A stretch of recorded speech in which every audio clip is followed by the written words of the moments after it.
বুধ রাশি পরিবর্তন করছে 22শে জুন, প্রবেশ করবে হচ্ছে কর্কট রাশিতে এবং এই কর্কট রাশিতে আগস্ট মাসের 30 তারিখ পর্যন্ত থাকবে। প্রায় 70 দিনের পরিবর্তন। মাঝখানে বুধ বক্রি হবে, তারপরে আবার মার্গী হবে।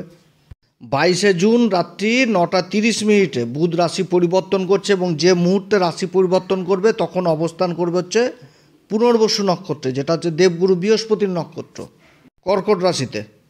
এবং 25শে জুন বুধ প্রবেশ করবে পুষ্যা নক্ষত্রে, আর জুলাই মাসের 7 তারিখে বুধ প্রবেশ করবে অশ্লেষা নক্ষত্রে। পুষ্যা নক্ষত্র হচ্ছে শনিদেবের নক্ষত্র, অধিপতি দেবতা হচ্ছে দেবগুরু বৃহস্পতি, আর অশ্লেষা নক্ষত্র হচ্ছে বুধের নক্ষত্র, অধিপতি দেবতা হচ্ছে নাগ দেবতা।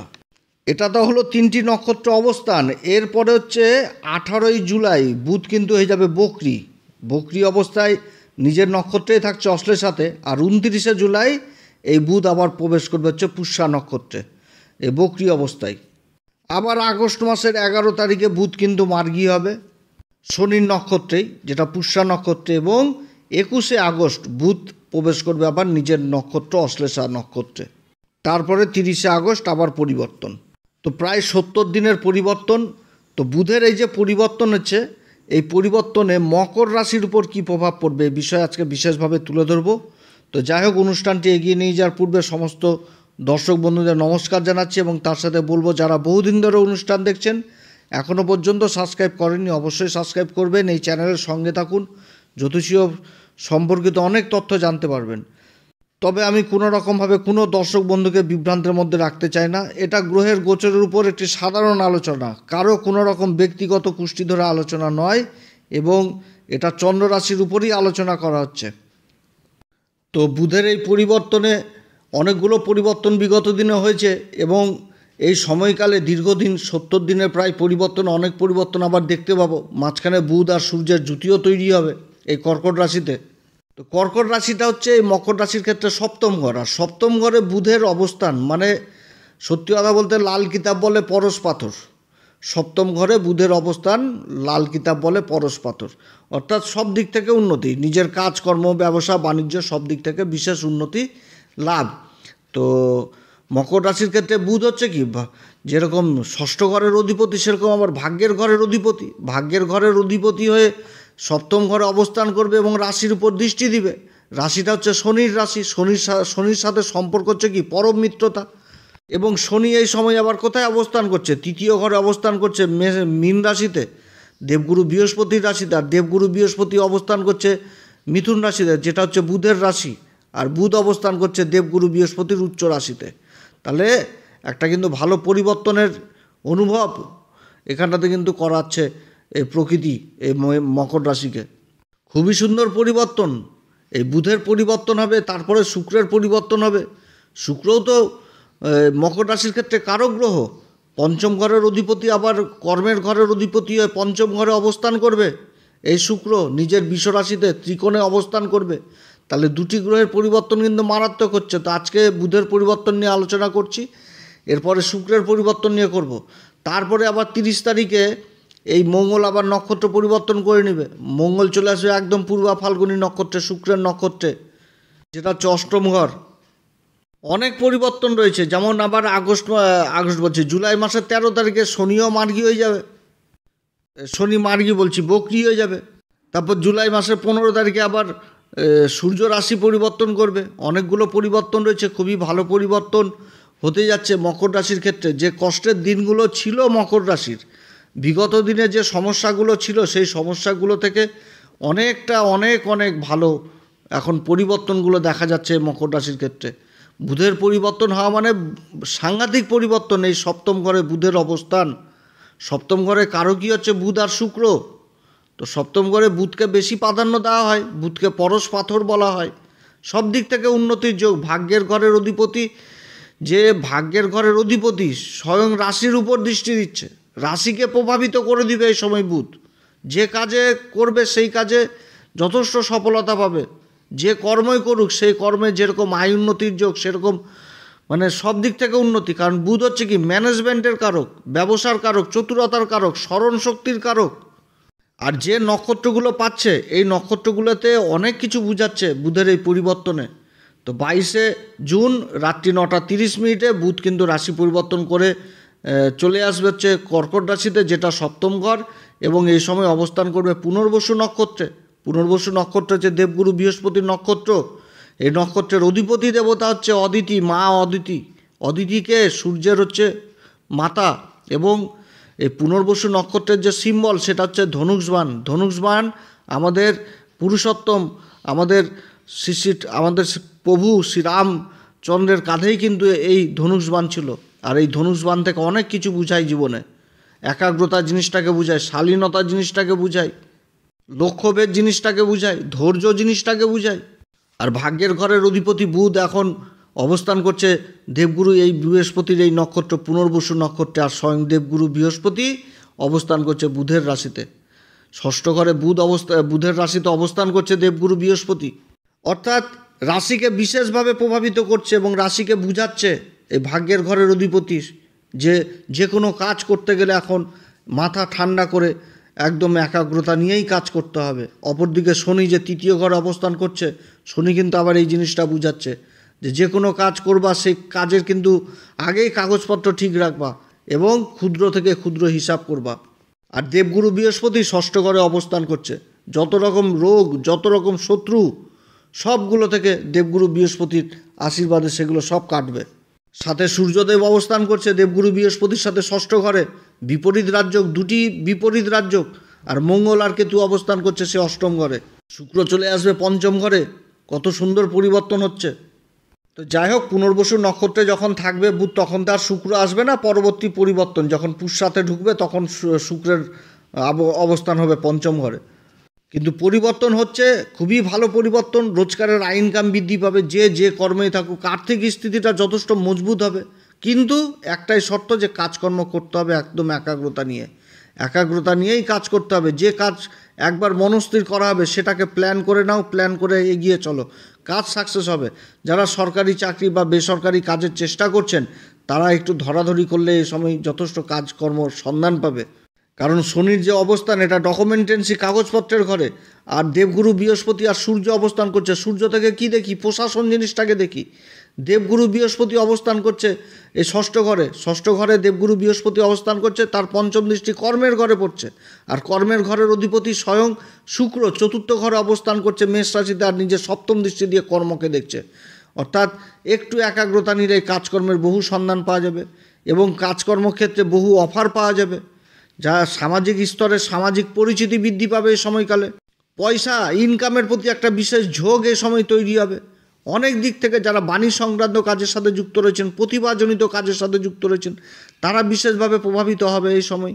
শিক্ষার দিক থেকেও যথেষ্ট উন্নতির যোগ রয়েছে এই সময়কালে। যারা উচ্চ শিক্ষার্থী তাদের ক্ষেত্রে যথেষ্ট যোগ রয়েছে। ভাগ্যের উন্নতি হতে যাচ্ছে। জীবনসাথী যদি যে কাজ করবে সেই কাজে যথেষ্ট উন্নতির যোগ রয়েছে। প্রমোশনের যোগ রয়েছে পুনর্বসু নক্ষত্রে। নিজের গুণের দ্বারা, নিজের ব্যক্তিত্বের দ্বারা সমাজে পরিচিতি যথেষ্ট বৃদ্ধি পাবে এই সময় এই মকর রাশির ক্ষেত্রে। যে কোনো দিক থেকে সফলতা মকর রাশির হতে যাচ্ছে। তো যাই হোক, আমি তো বলে যাব, কারণ গ্রহ আর নক্ষত্রের যে প্রভাব, নক্ষত্রের প্রভাব, পুনর্বসু নক্ষত্র, তো এগুলো এরকমই প্রভাব। তো অনেক দাদা ভাই বন্ধু দিদিদের জন্মছকে হয়তো গ্রহের অবস্থান খারাপ, তাদের কাছে বিশেষ অনুরোধ করব, সময় যথেষ্ট পক্ষে মকর রাশির। আমি না, সবাই যত জ্যোতিষী আছে পৃথিবীর সবাই একই কথা বলবে।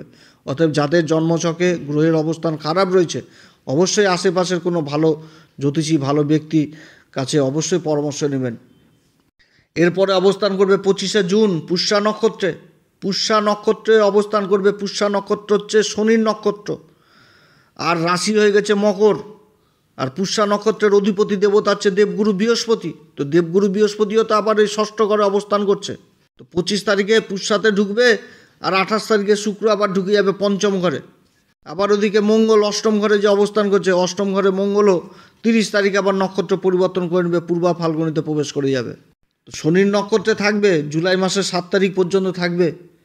এই কয়েকদিন বিশেষ সফলতা, যোগাযোগ ব্যাপক উন্নতি হবে, সামাজিক পরিচিতি, যোগাযোগ, ডকুমেন্টেন্সি, কাগজপত্র, এই সমস্ত কাজ, হস্তশিল্পী যারা তাদের জন্য যথেষ্ট ভালো। মিডিয়া সেক্টর, বাণী সংক্রান্ত কাজ, সোশ্যাল মিডিয়া, তারপর সেলসের কাজের সাথে যুক্ত রয়েছেন যারা, যথেষ্ট আইন সংক্রান্ত কাজের সাথে যারা যুক্ত রয়েছেন তাদের জন্য খুবই ভালো সময়। চার্টার্ড অ্যাকাউন্টেন্ট, অ্যাডভাইজার হিসেবে কাজ করছেন, যথেষ্ট ভালো ভালো মানে সময়। যারা প্রতিভাজনিত কোনো কাজের সাথে যুক্ত রয়েছে, নৃত্য, চিত্র, তারপরে সঙ্গীত, এই সমস্ত কাজে, সিনেমা জগতের যে কোনো কাজে, ইউটিউব আর ফেসবুক, ইনস্টাগ্রাম, এই সমস্ত কাজে বিশেষ সফলতা। যারা সোনা বলছি লোহার কাজের সাথে যুক্ত রয়েছেন তাদের জন্য যথেষ্ট ভালো। লোহা, কয়লা, তারপর পেট্রোলিয়াম পদার্থ, এই সমস্ত কাজের সাথে যারা যুক্ত রয়েছেন যথেষ্ট ভালো সময় হতে যাচ্ছে মকর রাশির। রাশিকে বিশেষ প্রভাবিত করে দিবে, ম্যানেজমেন্ট করার ক্ষমতা করে দিবে, সামনে থাকার ব্যক্তিকে বিশেষ প্রভাবিত করবে এই সময়। ধনসম্পত্তির ব্যাপক উন্নতি, সেভিংস জিনিসটা করতে পারবে, নিজের মুখের দ্বারা সামনের ব্যক্তিকে প্রভাবিত করতে পারবে। কোথাও কোনো রকম সাহায্য যদি চাই, সেটা বন্ধুবান্ধব মহল হোক বা অন্য কোনো সামাজিক স্তর হোক বা কোনো রাজনৈতিক নেতা হোক, যেখানটাতে সাহায্য চাবে সেখান থেকে সাহায্য পাবে এই সময়কালে। যে আমি নিজের কর্মকে এগোতে পারছি না, আপনার সাহায্যের ভীষণ প্রয়োজন, সেখানটাতেই সাহায্য পাবে। এত সুন্দর একটা যোগ তৈরি হচ্ছে মকর রাশির ক্ষেত্রে। বুধের এই সপ্তম ঘরে অবস্থান কর্কট রাশিতে রাশিকে প্রভাবিত করে দেবে। ভাগ্যের ঘরের অধিপতি স্বয়ং রাশির উপর দৃষ্টি দিচ্ছে, এটা একটা সবথেকে বড় পাওনা মকর রাশির এই মুহূর্তে। এরপরে জুলাই মাসের 7 তারিখে নিজের নক্ষত্র অশ্লেষাতে চলে আসবে। অশ্লেষা নক্ষত্র বেরিধরা সাপ বলেছিলাম, দৃঢ় ব্যক্তিত্ব, অধিপতি দেবতা হচ্ছে নাগ দেবতা, অত্যধিক বুদ্ধি, বড় বড় উকিল, সিএ, ব্যবসায়িক টাইফুন, এদের ক্ষেত্রে কিন্তু অশ্লেষা নক্ষত্র খুবই ভালো। একটা বহু বিশাল বড় একটা জায়গা, যে এদের জন্মছকে এই অশ্লেষা নক্ষত্র পাওয়া যায়। তাহলে ব্যবসার ক্ষেত্রে যথেষ্ট ভালো প্রভাব, কারণ সপ্তম ঘরটা হচ্ছে কি ব্যবসার ঘর। ইনকাম, আর্থিক দিকটা যথেষ্ট প্রভাবিত হবে এখন এই সময়কালে। ব্যবসায়িক টাইফুনদের জন্মছকে এই অশ্লেষা নক্ষত্র পাওয়া যায়। শুধু অশ্লেষা নক্ষত্রের একটাই মাইনাস গুণ, সেটা হচ্ছে বিবাহিত জীবন। বিবাহিত জীবনে এরা কিন্তু অতটা সুখী হয় না। নিজের হকের জন্য অনেক কিছু চেষ্টা করবে এই সময়, যে নিজের লাভ কিভাবে বার করতে হবে সেদিকে মাথা ঢুকিয়ে দিবে, যে আমি কিভাবে লাভ বার করব এই অশ্লেষা নক্ষত্র। এবং জেদি নক্ষত্র প্রচণ্ড, যে যদি চিন্তা ভাবনা করে যে আমাকে এইভাবে ব্যবসা করে এগোতে হবে, অটোমেটিক উঠে যাবে। এই নক্ষত্রে থাকাকালীন যেরকম বিশ্লেষণ ক্ষমতা বৃদ্ধি পাবে, স্মরণশক্তি বৃদ্ধি পাবে, যুক্তিবোধ চলে আসবে। যুক্তি করে এটা আমার হকের জিনিস বুঝিয়ে দিবে, যে যুক্তি করবে, যুক্তি তর্ক করবে। ম্যানেজমেন্ট জিনিসটা অত্যধিক চলে আসবে। আবার তার সাথে চলে আসবে সন্দেহ জিনিসটা, সন্দেহ করবে খুব, চট করে কাউকে বিশ্বাস করবে না এই অশ্লেষা নক্ষত্রে। নিজেকে ছাড়া কাউকেই বিশ্বাস করবে না, এরকম পরিস্থিতি হয় অশ্লেষা নক্ষত্র। ব্যবসা জিনিসটাকে খুবই ভালো বোঝে, নিজের জিনিসটাকে খুবই ভালো বোঝে, নিজের হকের, নিজের পাওনার জন্য যথেষ্ট এগিয়ে থাকে। তো যাই হোক, এই নক্ষত্রেই 18ই জুলাই আবার বকরি হয়ে যাচ্ছে এই বুধ। 18ই জুলাই বকরি হয়ে যাচ্ছে বুধ, তখন আরও ভালো ফল পাবে। যারা সোনা, চাঁদি, তামা, পিতল, কাঁসা, এই সমস্ত কাজের সাথে যারা যুক্ত রয়েছেন তাদের জন্য যথেষ্ট ভালো ফল। এছাড়া যারা যে কোনো ব্যবসার সাথে যারা যুক্ত রয়েছেন তাদের কর্মক্ষেত্রে বিশেষ উন্নতির যোগ রয়েছে। এবং এই নক্ষত্র থেকেই কিন্তু 27শে জুলাই পুষ্যাতে চলে আসবে বকরি অবস্থায়, তখন আরও ভালো ফল পাবে এই মকর রাশি।